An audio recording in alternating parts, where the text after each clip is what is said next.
besties, welcome back to my book channel. Today we are filming my favorite video of the year. This is a video I only do one time every single year because today we are talking about my favorite books of all time. This is also a video that gets harder and harder to film every single year because I've read so many more books and just choosing and narrowing down feels like the impossible choice. And you guys know that I am so picky about which books I give 5 stars. And so going from that to then choosing my 6-star reads in this video feels kind of impossible, but I have attempted the impossible and that's what we're going to be doing today. Also, for any of my returning besties, you guys can probably tell that I am in a different space. I actually did move apartments and I have a full video coming out about putting my reading room together. It's not done. I'm still very much in the process, but I did just want to address the change of space, the change of scenery, and I am going to be talking about that in a future video. And finally, if you guys are interested in hearing about my favorite books of all time from the previous 2 years, I'm going to link those videos in the description box down below. Of course, there are some books that have stayed the same, but the lists do change, I feel like, a good amount each year. And so if you're just looking for some more book recommendations, those are like my favorite videos that I do. So they are linked if you're interested. And now let's talk about my 2026 6-star reads favorite books of all time. This is the best video ever. I will not be going in any particular order in this video. These books are all of my children and it is simply impossible for me to choose which ones are like better than the others. I can't do it. So we're going on vibes. And the first book that I have to talk to you guys about, I will say admittedly, this is like probably my favorite book ever. I love it so much. So I can tell you that much.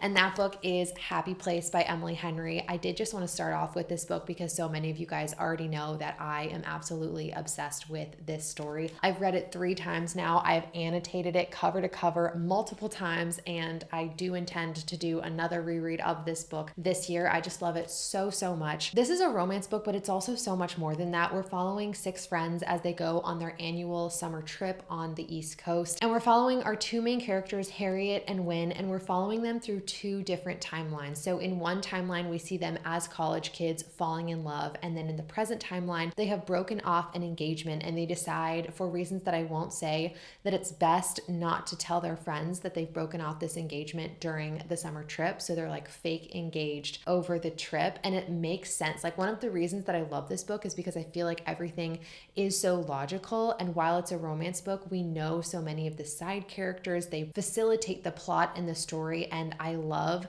every single friend just as much as I love the main characters in this story.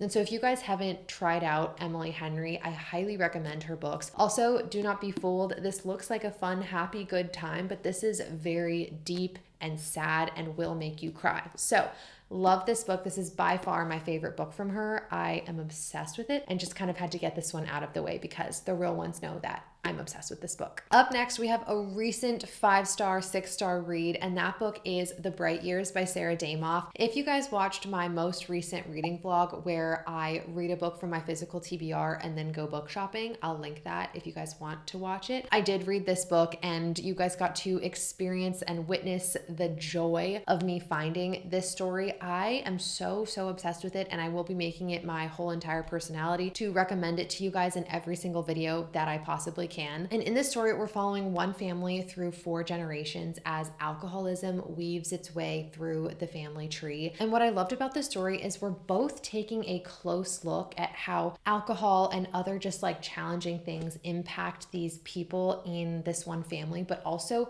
sort of a bigger picture look because we're following these characters through so many different time periods. As I said, we get to see 4 generations of this family. And I loved Sarah Damoff's writing and her storytelling, and I just thought this was the most stunning and beautiful book. You're so emotionally invested, and again, you will cry at the end of this book. Most of the books I've chosen today are going to make you cry at some point, be that happy tears or sad tears.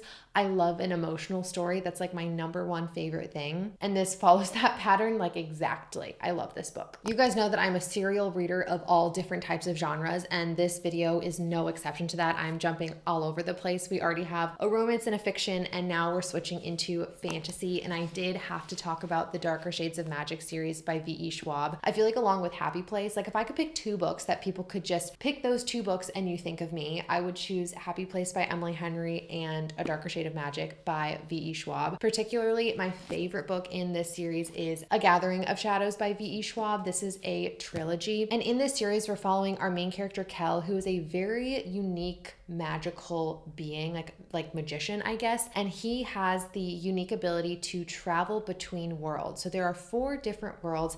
Most people can only live in their world, but Kel is called an Antari, and he can move between them. And right at the beginning of the book, he gets caught, or he gets in trouble for smuggling items across the different worlds, and it really kind of snowballs from there. I absolutely love V.E. Schwab as an author and a storyteller, and I feel like you know the characters so well, but at the same time you're so enchanted by the magical world that she's able to create. Like, she has just become one of my absolute all-time favorite authors from this series and other books that I've read from her. I love her so much, and I honestly feel like this is an underrated series of hers. I hear people talking all the time about Bury Our Bones and The Invisible Life, which may or may not come up later, and like her other books, but like these are my favorite from her. And so I always am like screaming from the rooftops to people to go back and read her backlist, because these books are so good.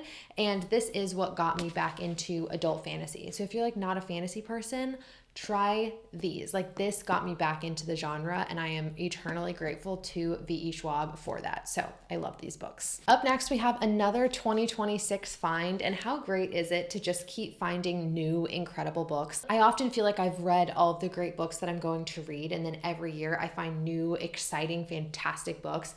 And so Broken Country was just the most wonderful surprise and most incredible book. I loved this so much. This is potentially my favorite book that I've read this year. It's like, it's duking it out with one other book. I loved this so incredibly much. This is, I think it's technically categorized as fiction on like Goodreads, but I would argue that it's not. It's really more of an intersection between fiction, thriller, and romance. It has all of these elements in it, and I find it balances them very well. I think not every book and not every author can do that, balance genres, multiple genres well, but it's done perfectly in this book. And in the story, we're following 2 farmers, Beth and Frank. They're married, and I would say, yeah, they're just living a very peaceful, run-of-the-mill life, I guess. But at the beginning of the book, a tragedy happens. I'm not going to say what it is, but something very jarring sort of propels us into the story. And we come to find that Beth's old lover, Gabriel, and his son are back in town. And it's really for the best for everybody that Beth and Gabriel's history stays underground, under wraps. Like, we don't need that coming back to the surface, but inevitably it does. And right at the beginning of the book, we know that somebody has died. So there's multiple timelines in here. We're going back and forth between this court case. Something went wrong. We don't know what it was. And Beth and Gabriel rekindling and reconnecting, and what that does to Beth and Frank. That whole, so many incredible, interesting, complex character dynamics. And I always like to read this little section of the blurb. At the very top, it says, "The farmer is dead. He is dead. And all anyone wants to know is who killed him." But we don't know who that farmer is. We don't know how it happened. We don't know who did it. We don't know any details. And I just thought that it was the most seamlessly done book ever. I am obsessed with this book, and I'm so glad that 2026 brought it to me. 6 stars, 10 stars, it's fantastic. Another book that I just absolutely love and will never, ever stop talking about is Tomorrow and Tomorrow and Tomorrow by Gabrielle Zevin. I want to say that this book had its day in the sun. Like, people were really talking about it a lot in like 2024, maybe before then, but around that time. And I picked it up and I fell in love with it instantly. This is another one that I have really annotated quite intensely, and I would love to read it again. And I do have a signed copy of it, which I think is just so cool. There's my annotation key. Yeah, there's the signature. And I'm not really one for like cool special edition books, but I just think it's so neat that I have a signed edition of this book. But this is a story following Sam and Sadie, and they meet when they're pretty young kids at the hospital. So under what I would argue is unfortunate circumstances, and they kind of come in and out of each other's lives as they grow older, but we learn that they become some of the most famous video game designers in the world. Like they team up together and they bond as kids over their love of video games, and they grow up to be some of the most incredible and recognized video game designers ever. But Sam and Sadie are not perfect characters. They definitely have flaws and they make a lot of mistakes, both in their independent lives, but also mistakes and choices that negatively impact the other person. And so we watch very complicated character dynamics. You feel so many different emotions when you're reading this book. Also, the side characters play a very critical role. You guys will notice something that I love about books, like my favorite books have not only strong and powerful, realistic main characters, but also side characters who you feel like are making an actual impact on the book. Like my least favorite thing ever is having a side character and it's like, what are they even doing here? How are they impacting anything? But the side characters in this book made just as much of an impression on me as I feel like Sam and Sadie did. And I love this book so much. It's very engaging and addicting. I feel like a lot of people who watch my videos are like, oh, I'm trying to get into fiction, but sometimes it's just not for me. This is a great book if you're looking for fiction that is also a page turner. I loved this. Also gonna make you cry. Yeah, I'm not gonna say that again. Probably a lot of these books are gonna make you cry because that's my favorite thing ever. I love Tomorrow and Tomorrow and Tomorrow, and Sam and Sadie are my best friends. I did have to talk about Abby Jimenez in this video. If you guys know me, then you know that I absolutely love Emily Henry, Abby Jimenez, Ashley Poston. Those are kind of like my three auto-buy romance authors. And so in this video, I have decided to talk about the Part of Your World, Part of Our World trilogy, Part of Your World.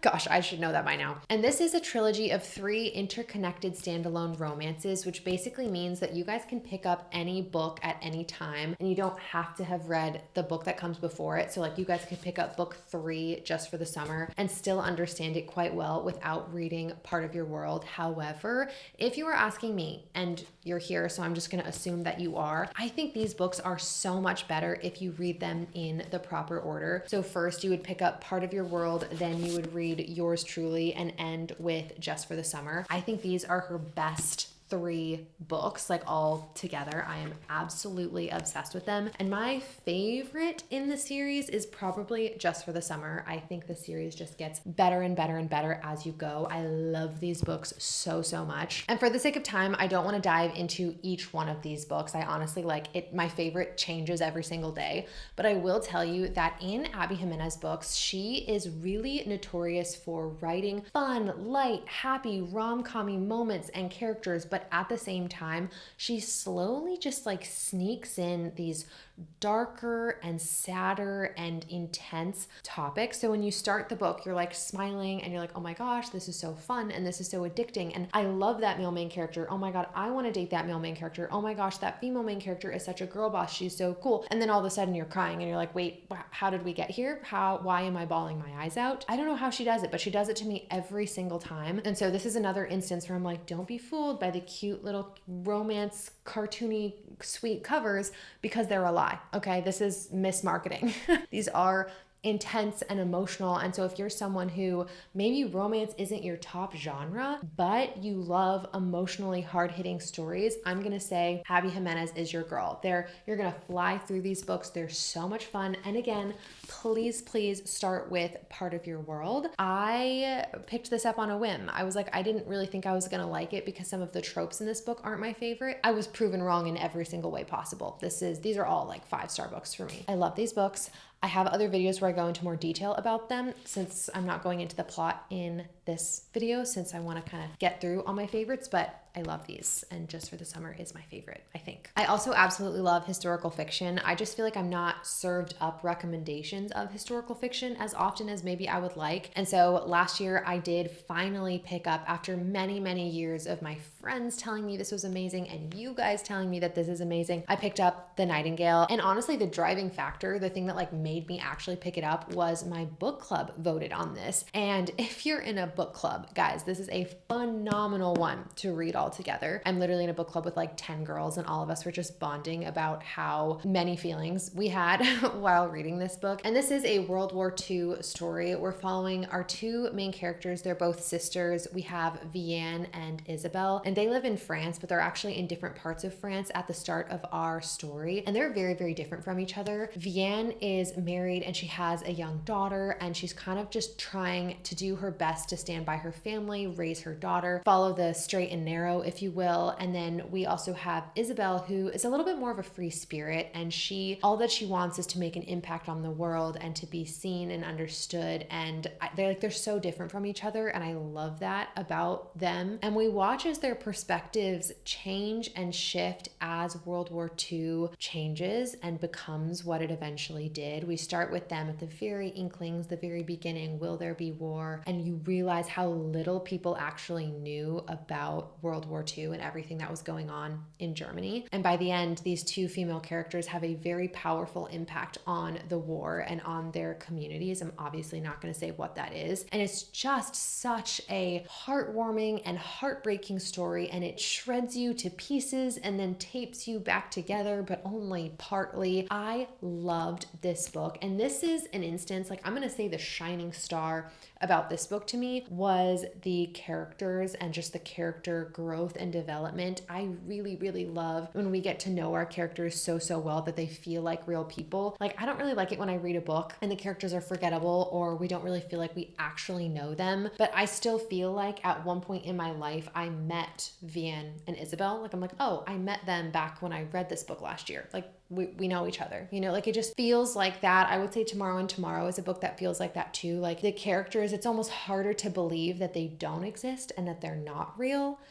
If that makes any sense, I love this book. And if you're not maybe a historical fiction person, but you like fiction, test this out. I really think you could like it. I absolutely loved it. So phenomenal. Fantastic. Will be thinking about this for the rest of my life. I am certifiably obsessed with V.E. Schwab. Don't know what it is that she puts in these books, what drugs, what she laces the pages with, but I am confirmed her #1 fan and want to be her best friend. And on top of that, I want to be best friends with every single character that she's ever written. I read this book this year too, and holy...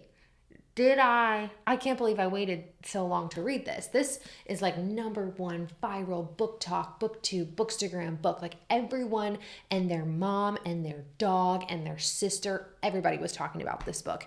And I don't know what it was about it that made me put it off. I think maybe I just had such intense loyalty to the Darker Shades of Magic series that I didn't want to even consider the fact that another book could rival it in how much I loved it. And I finally picked this book up. I think, yeah, this was in my reading vlog where I read books until I find a 5-star. And I was essentially reading all my 5-star predictions. This is the book that ended that video clearly. I absolutely loved every single thing about it. And in this story, we are following our female main character, Addie, and we watch her in 2 different timelines. We start out with her in, I think it was 1700s France. It says on the back 1714. And she's being forced into this marriage that she does not want. And she ends up making a deal with pretty much the wrong gods, the wrong spirits, saying that she just wants to be free. She doesn't want to have to deal with this bargain and this obligation. She just wants to be free of it. And obviously her words get misconstrued, they get changed. And so she ends up getting cursed so that no one remembers her, which is essentially the ultimate form of freedom. You can do whatever you want, whenever you want, because nobody remembers you. And she also can't die. So it's like you're going to live forever, but no one will ever remember you. And so we watch her as she kind of experiences that in the 1700s, but we're also with her in the 2000s in New York City. And right at the beginning of the book in the 2000s timeline, someone remembers her for the first time ever. And it is the most gorgeous and beautiful story. I loved it so much. And I weeped, I bawled, I sobbed. There is video footage of me doing that on the internet. So if you're ever interested, it's out there somewhere. I love this book so much. Really took me for a ride. I also just didn't know where this book was gonna go. I love stories like that where you think it's gonna go in one direction because all fantasies go like that or all romances go like that, but this is not one of those books. It really just takes you for a ride. And right when you think you know where you're going, it switches the track. It changes lanes and it does something different. I love this book. This is the book that's gunning for the other top spot of my books this year. I loved this so much. and I'm so sorry that I didn't listen to you guys sooner. I do talk about Normal People by Sally Rooney in this video every single year, and it is by far my most controversial book that I talk about. I feel like time and time again, I get comments of people being like, I hated that book. I don't know why you could possibly like that book.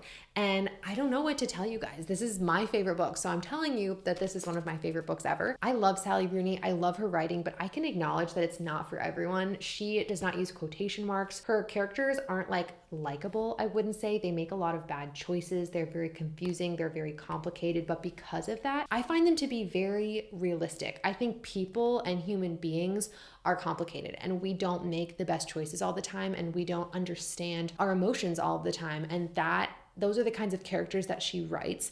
And so in this book, we have two main characters, Marianne and Connell, and we start out with them in high school.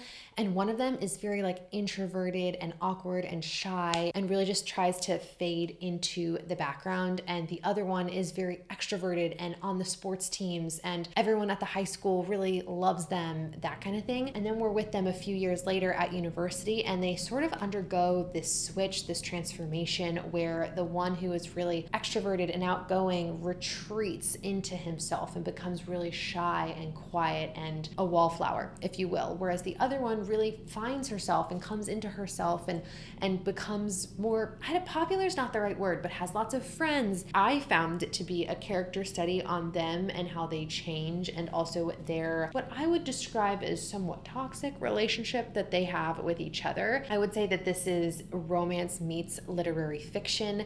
It's complicated and it's really, really frustrating. If you don't like characters that like aggravate you, make you so angry, I maybe don't pick this book up. I loved it though. I loved it. And I really want to reread this again because so many of the details are lost on me, and I know there's so much that I'm forgetting because I read it so many years ago.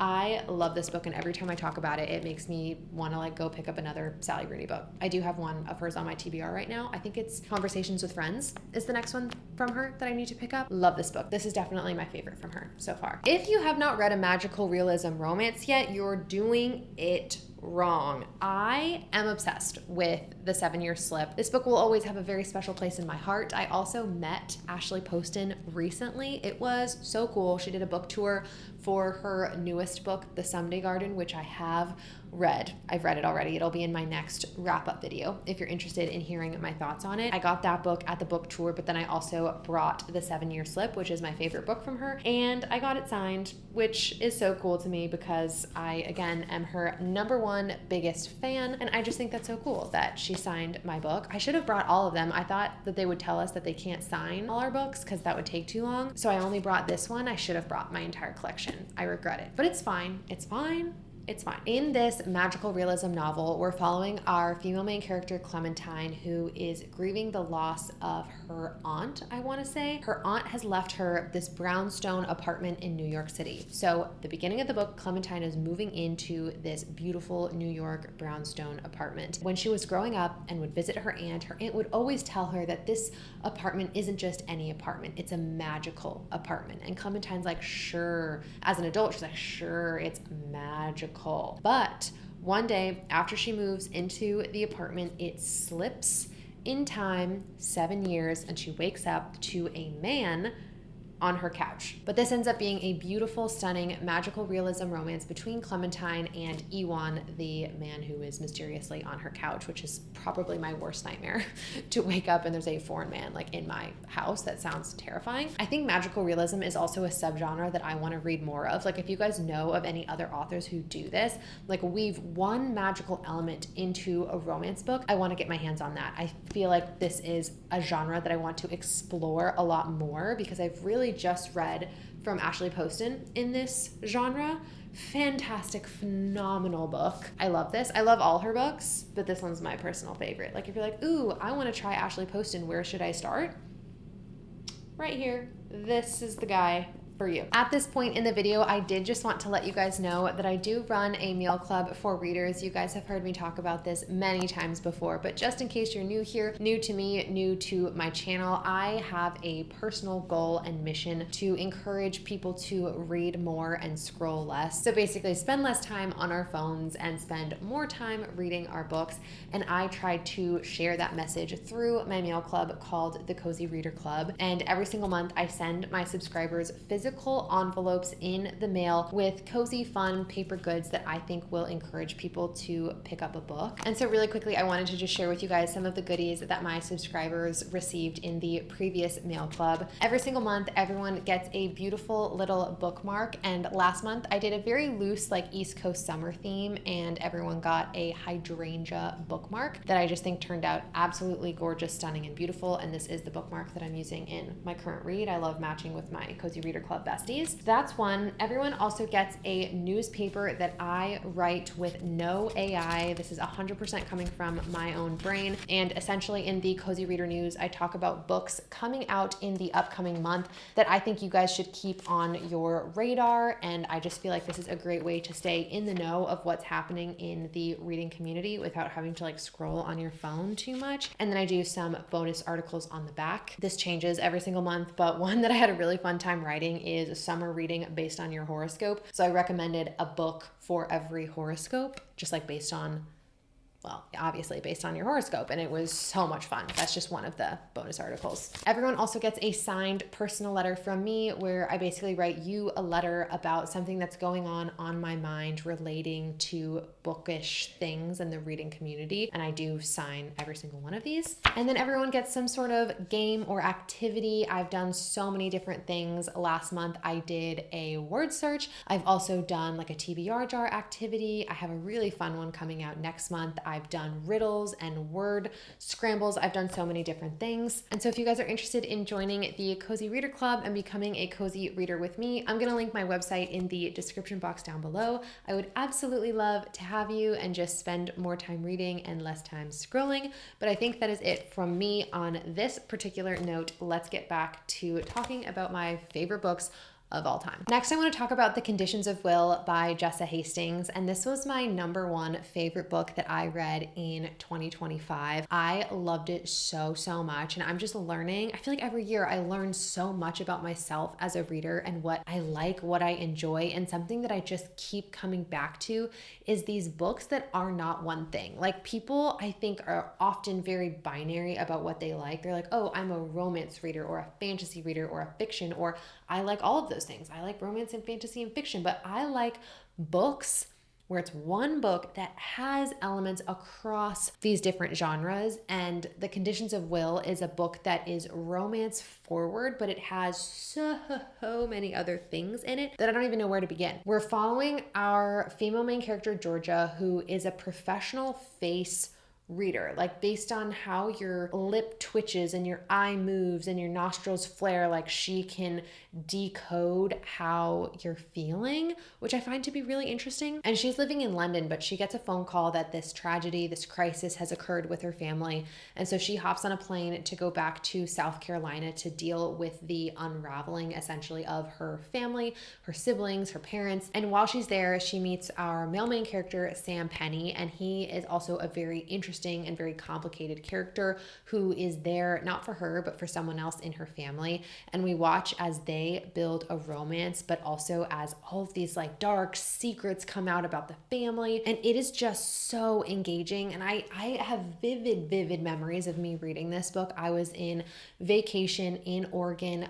Every single spare second that I had, I was reading this book, like outside on the balcony in the sun. I physically was incapable of putting it down. When I was doing anything else, all I wanted to do was read. And I still don't own a copy of this book. I think I read it from the library or Kindle Unlimited. And I really need to get my hands on this book, like a copy of it, because I desperately want to reread it and annotate it. I connected with Georgia so much as a main character, and the family like the convoluted, complicated, frustrating characters. Oh my goodness, it was crazy. But I loved this book so, so much. It was stunning, phenomenal, will make you so angry you could punch your fist through like 3 walls in a row. It's so good.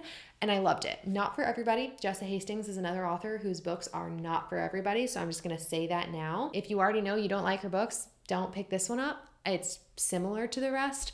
I loved it though. It's phenomenal. I did want to do a quick honorable mention. This book I didn't put in my original list, but when I was pulling books off of my bookshelf, I was like, oh my God, this is definitely one of my 6-star reads. And that book is Daisy Haites, The Great Undoing, also by Jessa Hastings. I thought I'd just slip it in here.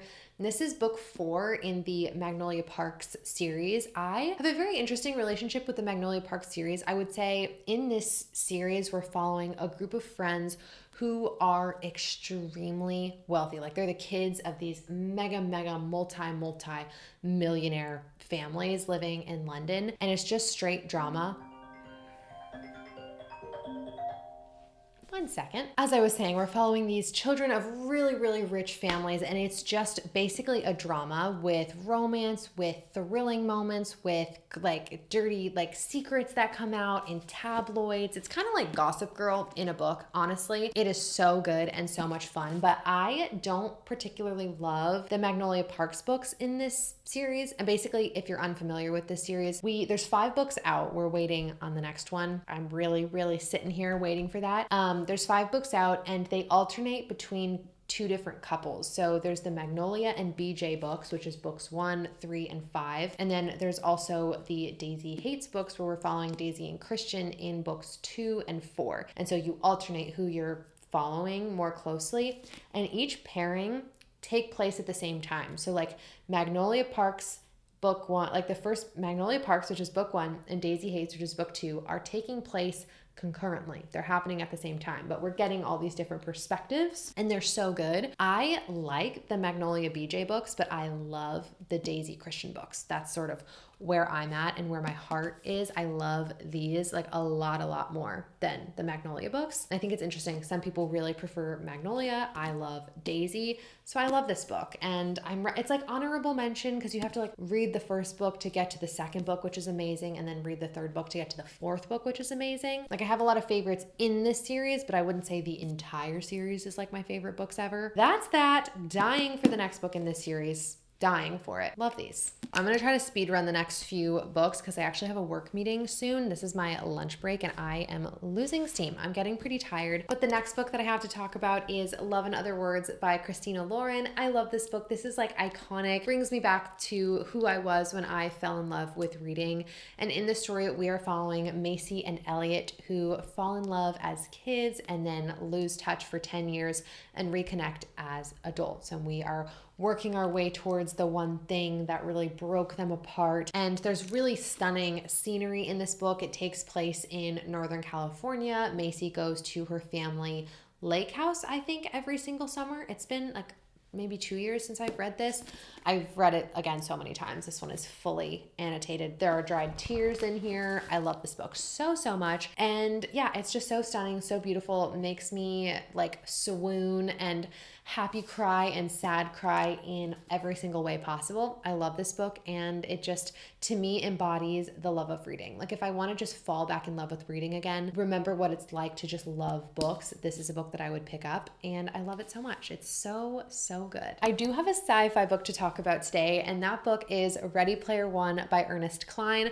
I have read a fair bit of sci-fi in my time, but Ready Player One is easily my favorite one that I have ever read. This book basically takes place in a world where everyone plugs themselves in to the Oasis, which is like this digital world, and you can kind of live in the Oasis. Like you go to school in the Oasis and you can get a job in the Oasis. At the beginning of the book, the creator of the Oasis passes away and says, I have hidden Easter eggs in this game, and whoever finds them and like connects all the clues will inherit my entire fortune. And so Wade, among many, many other people, are like, oh my God, I need to find all of these Easter eggs so I can inherit this fortune. And we follow him as he does that, but we realize it's a lot more dangerous of a game than it had initially appeared to be. And it's so good, so fun. I just told my boyfriend to read this. He read it when he was a kid, and then I was like, no, you should reread it as an adult. He absolutely loved it. He was like, it's one of the few books that when I wasn't reading it, I was thinking about it and I wanted to be reading it. I would wake up early to pick it up. I was like, yes, it's literally such a good book. He loved it. I loved it. I think you'll love it. It's phenomenal. I am a huge Taylor Jenkins Reid fan, and honestly, my favorite book from her changes every single year. I don't know what my favorite book is. So for this video, I'm choosing Daisy Jones and the Six. Is that my favorite? I have no idea, but I love that book regardless. So it's gonna be the token Taylor Jenkins Reid book that I am using in this video, but like I love them all. I literally love all her books. They're so good. Daisy Jones and the Six is like a huge, incredibly famous rock band in the 70s. And the book is being told through interview style. So we are in a timeline many, many years later after this band has reached their peak fame and stardom. And we're interviewing all of them as they recount what it was like being a part of this band and the forming of this band. And it's fun because each of the characters have different perspectives. Like you'll hear two people tell a similar story, but they're saying that different things happened. It was so good, so emotionally hard hitting, so fun. I watched the TV show also, and the TV show was phenomenal. I loved this book, so good, exceptionally addicting fiction, and I loved it. It was fantastic. Is anyone surprised that this book is making it into this video? Not me. I love Remarkably Bright Creatures. I feel like this book has gotten a second wave of popularity because of the movie that has come out on Netflix, I think. And in this story, we're following our main character, Tova, and she is an older woman. I want to say she's in her maybe her 60s. She's not old, but she's older. And her husband has passed away, and so she is trying to just make ends meet, and she gets a job as a janitor at the local aquarium. My camera stopped recording because the battery overheated. That has never happened to me before, but basically Tova bonds with the octopus that lives at the aquarium. She just really cares about him. She thinks he's really sweet. His name is Marcellus, and we actually get a POV from Marcellus in this book, and I just absolutely love him and his character. Come to find out that Marcellus knows something that Tova doesn't, and he wants her to know, but Marcellus can't talk, but we can hear his thoughts essentially. I love this book. I've talked about it every single year, so I won't drone on about it too much. It's phenomenal, sweet, heartwarming, happy, emotional. Oh, it's all of the incredible happy feelings. And also summer's a great time to read this book, so highly recommend. And the last books that I have to talk about in this video are none other than A Court of Thorns and Roses as well as Throne of Glass. These are two distinct fantasy series from the same author, and I wanted to just throw them in at the end of this video because these are some of the most popular books on the internet, maybe to exist in today's day and age. They are everyone's favorite fantasy series, and so I didn't want to devote too much time to them, but I'm actually currently rereading the entire ACOTAR series because the author has announced that we are getting 2 new books from this series starting in October. And I was like, oh, it's been years since I've read them. I want to reread it and remember everything. I finished the 3rd book last night, and it has just become so painfully clear to me how much I love the characters in these worlds. And it feels so stereotypical or basic of me to feel these feelings and to talk to you guys about it because so many people are so passionate about it. But I'm like, no, this is my video diary talking about my favorite books, and I am so loud and proud about loving these series. I love fantasy worlds, and these are just such incredibly done book series. At a glance, this series follows our female main character Feyre, who at the start of the story is hunting, and she kills this wolf to feed her family. She's living in poverty, is responsible for feeding her 2 sisters and her father, and we come to find that it is not actually a wolf that she kills, but a fae creature. And so she gets kidnapped to the Fae realm to pay the consequences of this death, this kill, essentially, and we follow her from there. I love these books. It starts out as a Beauty and the Beast retelling, but then strays so much from it. Love this so much. This is a really heavy on the romance series versus the fantasy. Like there's a lot of fantasy in it, but I would say that it's heavy on the romance. And then in Throne of Glass, we're following our female main character, Selena, who is a world famous assassin. And she gets recruited by the prince to compete in these trials that the king is hosting to basically find his personal assassin. So like all these assassins are gonna compete, and then the best assassin gets to be the king's assassin. And there's magic and monsters and magical creatures and so many fun things. And I would say that the like prominent feature of this book is the magic system and the politics, and then romance is definitely in this series, but it does take a back seat compared to the fantasy elements and the world building. These are so much fun. I actually love them so much, and I'm having such a good time doing my ACOTAR reread, and I did just want to toss them in here because while they are really popular, I do really love them. Okay, you guys, that is my updated 2026 favorite books of all time. This video was a beast to film. I cannot believe I've been filming this long. I never film videos this long, so I hope that you guys enjoyed. Also, if you are interested in signing up for the Cozy Reader Club, scrolling less and reading more, I'm gonna link my mail club in the description box down below. It is truly my favorite thing that I do and the best way to connect with my subscribers in a way that's not digital and not online. I love it so much. And finally, if you made it all the way here, comment down below the trophy emoji or just like gold medal emoji to honor my favorite books, because I've worked my whole life to find these books and I am so grateful for each and every one of them. And I hope you guys are having just the absolute best day and the absolute best reading month. Don't forget to like and subscribe if you are interested in more bookish videos from me. And I think that's it from me. I will see you guys all on Saturday for my next bookish upload. Bye!